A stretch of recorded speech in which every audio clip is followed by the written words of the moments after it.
I want to begin by commending President Biden for a career in public service, for a long, long career in representing and serving our country, and for his handling of the many difficulties and challenges, personal challenges and tragedies that he suffered during his life with so much admirable conduct and the empathy that he derived from those experiences, that he was always proficient at showing to the rest of us.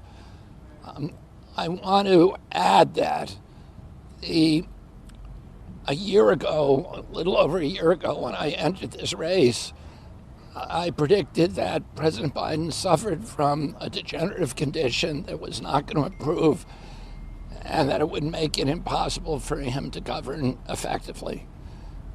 The reaction of the DNC to that obvious condition was to hide it from the American public and to use their power over the Democratic Party nomination process to make sure that nobody could compete with President Biden in a way that would expose his deficiencies. We've seen two presidents who aren't really addressing any of the issues that are critical to our country. We have, if you look at President Biden and President Trump, you can look at them and say these are very different people. Their dispositions are different, their personalities are different, their expressed ideologies are very, very different. Their approach to politics could not be more distinct.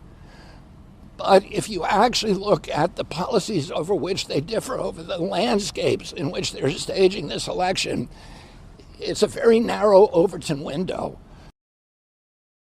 We need a leader who can stop feeding into the vitriol, stop feeding into the anger, stop feeding into the marginalization, the polarization, and who can find those values that bring Americans together rather than focusing on these toxic issues that are intended to keep us all apart. And it's the BlackRock, the State Street, the J.P. Morgan who are profiting from that division. The very people that President Trump has promised to appoint to run our government who are profiting on it, because it's like the jangling of keys.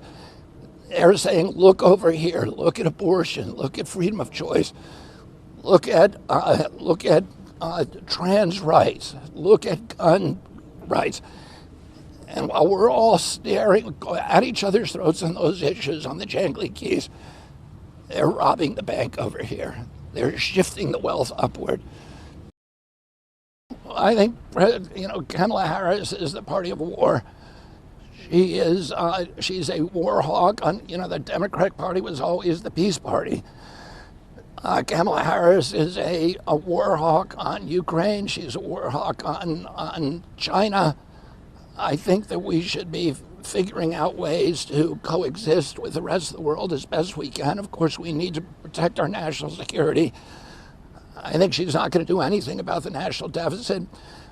I've never heard her speak about the chronic disease epidemic, I think she's a product of the corporate control of our democracy. And she's one of the authors of, in terms of civil rights, she has one of the worst civil rights record of any public official.